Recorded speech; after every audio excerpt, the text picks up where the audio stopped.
I am Dr. Madhusudan, the Managing Director of Transport Solutions. And coming to me, I am in this field for the past 20 years. And I trained 195 batches in medical coding. And in medical transcription also, I trained 108 batches in medical transcription. Now, coming to medical coding, I am CPC certified, that is Certified Professional Coder, COC certified, Certified Outpatient Coder, CIC certified, Certified Inpatient Coder, CPB certified Professional Biller. Like that, I am certified in 15 specialties and I have 20 plus years of experience in this particular field. Okay. Today, now we'll discuss few things. Why India is preferred for this field? Why India is preferred and the major advantage to India is there is a time zone difference of 10 to 12 hours between USA and India. Which means ఇక్కడ day ఉంటే ఇండియాలో యుఎస్ఏలో night ఉంటుంది. మనం work చేసేటప్పుడు వాళ్ళు నిద్రపోతూ ఉంటారు, వాళ్ళు డే అవగానే వాళ్ళు వర్క్ చేస్తారు, మనం నైట్ అంతా మనం నిద్రపోతూ ఉంటాం. So this is the main advantage. Means మనం వర్క్ చేస్తుంటే వాళ్ళు నిద్రపోతూ ఉంటారు, వాళ్ళు నిద్రపోతూ ఉంటే మనం వర్క్ చేస్తూ ఉంటాం. So this is a major advantage to India. After that, availability of huge number of graduates who can understand English. See, no need to speak in English అన్నాను, దీన్ని మిస్కమ్యూనికేట్ చేసుకోకండి దయచేసి. ఎందుకు అని అంటే అసలు నేను ఇంగ్లీషే మాట్లాడనంటే కుదరదు. ఇంటర్వ్యూలు అయినా కనీసం మీరు కొన్ని మా ఇంట్లోనే ఇంగ్లీష్లో మాట్లాడాల్సి ఉంటుంది. అంటే అంత ఫ్లూయెన్సీ లేకపోయినా పర్వాలేదు అనేది నా ఉద్దేశం. Next one, cost effective. Means యుఎస్ఏలో కాస్ట్ ఎక్కువ, అవుట్ సోర్స్ చేస్తే ఇండియాకి, నేను ఇండియాలో చాలా తక్కువ కాస్ట్తోని ఎంప్లాయీస్ వస్తారు కాబట్టి తక్కువ కాస్ట్తోని ఎక్కువ వర్క్ జరుగుతుంది. That is called cost effective. Good quality of work. Indians are definitely giving very good quality of work. After that, hard working nature of Indians. ఇది కొంచెం డిబేటబుల్ టాపిక్. నిజంగా ఇండియన్స్ ఆర్ హార్డ్ వర్కింగా అనంటే there is a debate on this. ఎందుకు అనంటే, take for example, మీకు 5 o'clockకి office అయిపోయింది అనుకోండి, మీ మేనేజరు 6 వరకు చేయండి అని అన్నాడు. మళ్ళీ చాలా మంది ఏమంటాం, ఎందుకు చేయాలి, నా టైం అయిపోయింది కదా, ఇది అని అంటాం. అదే మీ మేనేజరు ఇంకొక 1 hour ఎక్స్ట్రా చేయండి, ఇంకో 1000 rupees ఎక్కువ ఇస్తాను అన్నాడు అనుకోండి. అప్పుడు మనం ఏమంటాం, ఇంకో 1 hour లేదా అని అడుగుతాం. సో ఇప్పుడు ఎవరికి ఎలాంటి డౌట్ లేదు hard working nature of Indians మీద. Means if we're paid for that work, more money అంటే మోర్ వర్క్, మీకు ఎంత డబ్బులు పే చేస్తానంటే మనం అంత వర్క్ చేసి పెడతాం. సో ఇలాంటి సిచ్యుయేషన్లో ఎలాంటి డిబేట్ అవసరం లేదు. We're very hard working provided if we get more money. Okay. Next, అదే after that, who can join in medical coding? Any graduate can join in medical coding and any graduate with a medical transcription background also can join in medical coding and no communication skills required. దీన్ని కూడా మీరు misunderstand చేసుకోకూడదు. No communication skills required అని అంటే అసలు communication స్కిల్సే ఉండకూడదని కాదు, అంత లేకపోయినా పర్లేదు అని దాని. అయితే చాలా మందికి కమ్యూనికేషన్ స్కిల్స్ ఉండవు కానీ దే విల్ మేనేజ్. చాలా మందికి ఇంగ్లీష్లో మాట్లాడడం రాదు కానీ they will manage. How they will manage? Many people they manage English just like with 2 words, yeah. So with yeah only they will manage English. So like that, ikkada communication skills, no communication skills required means at least you should manage something.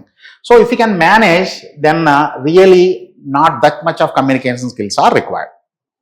Clear? So meeku communication skills lekapoyina at least avi unnatuga manage cheyadam chaala important. Okay, I will tell you an example. Actually long back నేను హైదరాబాద్కి వచ్చినప్పుడు, okay, మా ఊరు నుంచే ఒక అబ్బాయి వచ్చి ఇక్కడ ఆల్రెడీ సెటిల్ అయ్యి ఉన్నాడు 2 years బ్యాక్. సో నేను తర్వాత 2 years తర్వాత హైదరాబాద్కి వచ్చాను, అతని రూమ్లోనే దిగాను. కానీ అతనికి హిందీ రాదు అన్న సంగతి నాకు తెలియడానికి 6 నెలలు పట్టింది. విచ్ మీన్స్ నేను అనుకునేవాడిని ఆ అబ్బాయికి హిందీ వచ్చు బాగా అనేసి. కానీ అతనికి వచ్చింది ఓన్లీ 3 words మాత్రమే హిందీలో. ఈ 3 words ఏంటంటే, మేము సిటీ బస్సులో బయలుదేరేవాళ్ళం. సిటీ బస్సులో ఎక్కగానే ఆ అబ్బాయి చాలా ప్రొఫెషనల్గా ఉతరో అనేవాడు. మేమందరం అనుకునేవాళ్ళం, అబ్బా ఏమొచ్చరా హిందీ అని. తర్వాత సాయంకాలం అయితే పానీపూరి బండి దగ్గరికి వెళ్ళేవాళ్ళం స్టూడెంట్గా ఉన్నప్పుడు. చాలా ప్రొఫెషనల్గా కూడా ప్యాజ్దాలో బై అనేవాడు. సో మేము మాకు అడగడం చేతగాక మాకు కూడా అని అంటే దాలో బై ప్యాజ్దాలో బై అనేవాడు. జస్ట్ 2 మాటలు. 3వ మాట అవతల వాళ్ళు చెప్తున్నది ఏమీ అర్థం కాకపోయినా, అసలు వాళ్ళు తిడుతున్నారో పొగుడుతున్నారో తెలియకపోయినా 3వ మాట ఏంటంటే అచ్చి బాతాయి. సో ఇది 3వ మాట. ఈ 3 మాటలతోని he use to manage very professionally like he know Hindi. మాకు అర్థం కావడానికి ఆ విషయం 6 నెలలు పట్టింది. అంటే that is the managing skill. Actually ఆయన గురించి చెప్పాలి అని అంటే he failed intermediate 17 times. But he is well settled in Australia now. Very well settled in Australia. 10 crores పెట్టి ఇల్లు కొన్నాడు ఆస్ట్రేలియాలో. And 10th intermediate 17 times fail అయ్యాడు mathematics exam. But this is the importance of managing. This is the power of managing, right? Next, advantages. Evergreen health care profession. What is mean by that? See, here I'll tell you one analogy. As long as life is present on the earth, భూమి మీద life ఉన్నంత వరకు, అంటే మనం బతికున్నంత కాలం diseases వస్తాయి. డిసీజులు వచ్చినంత కాలం డాక్టర్లు ఉండాలి. డాక్టర్లు ఉన్నంత కాలం వాళ్ళకి అసిస్టెంట్లు ఉండాలి. ఆ అసిస్టెంట్లే మనం. సో మనం లైఫ్ ఉన్నంత వరకు ఉంటాం. This is the analogy. So life ఉన్నంత వరకు డిసీజులు వస్తాయి. డిసీజులు వచ్చినంత వరకు డాక్టర్లు ఉండాలి. డాక్టర్లు ఉన్నంత వరకు వాళ్ళకి అసిస్టెంట్లు ఉండాలి. మనమే అసిస్టెంట్లు. అంటే మనం లైఫ్ ఉన్నంత వరకు ఉంటాం, డాక్టర్లు ఉన్నంత వరకు ఉంటాం. So this is another thing that you need to understand. Next one, evergreen health care profession. IT enabled service, అంటే information technology enabled service, reasonably recession proof. అసలు రెసిషన్ ఏమి ఉండదు దీనికి. ఎందుకు రెసిషన్ ఉండదు అని అంటే I tell you one example. Take for example, మీరు ఒక జాబ్ చేస్తున్నారు, ఒక 1 lakh రూపీస్ సంపాదిస్తున్నారు అనుకుందాం. మీకు ఫీవర్ వచ్చింది, మీరు హాస్పిటల్కి వెళ్ళాలి. హాస్పిటల్కి వెళ్తే మీకు 15,000 రూపీస్ ఖర్చు అయింది. మీరు ఎంత పే చేయాలి? 15,000 రూపీస్ స్పెండ్ చేయాల్సిందే. There is no option. అదే మీరు జాబ్ చేస్తున్నారు, మీకు 10,000 రూపీసే శాలరీ వస్తుంది. మీకు ఫీవర్ వచ్చింది, మీరు హాస్పిటల్కి వెళ్ళారు, 15,000 రూపీస్ బిల్ అయింది. ఎంత పే చేయాలి? 15,000 రూపీస్ పే చేయాల్సిందే. నీ ఇన్కమ్తో పని లేదు. నీకు ఇక ఏదైనా జబ్బు వచ్చింది అని అంటే ఎంత పే చేయాలంటే అంత పే చేయాల్సిందే. ఈయన 1 lakh నుంచి 15,000 పే చేస్తే నువ్వు 10,000 నుంచి ఇంకొక 5,000 రూపీస్ అప్పు చేసి 5,000 రూపీస్ పే చేయాల్సిందే. This is health care system. Health care సిస్టంలో డెసిషన్ అనేది ఉండడానికి పాసిబిలిటీనే లేదు. జబ్బులు వస్తూనే ఉంటాయి అండ్ డాక్టర్లు ఉంటూనే ఉంటారు, డాక్టర్ అసిస్టెంట్లు కావాల్సి వస్తుంది. సో మనం కూడా ఉంటూనే ఉంటాం. Next one, after that home based work after covid. Before covid there is no home based work. After covid companies are providing home-based work and can also make part-time career once you worked as a full-time medical coder. Full-time medical coder గా work చేసిన తర్వాతనే మీరు part-time medical coder గా work చేయడానికి possibility ఉంటుంది.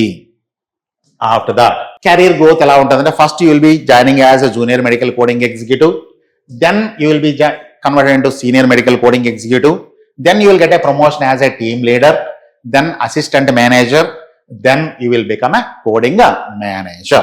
So this is career growth in medical coding. Okay, medical coding job responsibilities and why this field is preferred, all these things I explained you. Still if you have any doubt, so contact to the numbers given here and you can call to our front office people and you can get it clarified. లేదు మీరు నాతోనే మాట్లాడాలనుకుంటే మీరు front ఆఫీస్కి phone చేయండి. Phone చేసి వాళ్ళ దగ్గర appointment తీసుకోండి. మీరు ఏ టైంకి అపాయింట్మెంట్ కావాలంటే ఆ టైంకి నేను అవైలబిలిటీ ఉన్నప్పుడు మీరు వచ్చి నన్ను కలవచ్చు. మీరు నాతో డైరెక్ట్గా మాట్లాడవచ్చు. మీకు ఏ డౌట్ ఉన్నా కూడా నేను చాలా ఓపికగా కూర్చొని క్లారిఫై చేస్తాను.